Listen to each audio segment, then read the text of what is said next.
ఈ ముత్యాల హారాన్ని ధరించిన యువతి కోసం నేను వెతకని ఊరు లేదు. దయచేసి మీకు తెలిస్తే చెప్పండి. ఏ అందమైన ముత్యాల హారం ఎవరిదో కాదు, మా రాజ్యపు యువరాణిది. ఆమెను ఎవడో మాంత్రికుడు ఎత్తుకెళ్ళాడంట.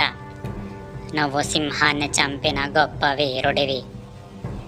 నువ్వు ఆ మాంత్రికుడిని చంపి యువరాణిని తీసుకువస్తే మహారాజు నీకు పట్టాభిషేకంతో పాటుగా యువరాణిని ఇచ్చి పెళ్లి చేస్తాడు.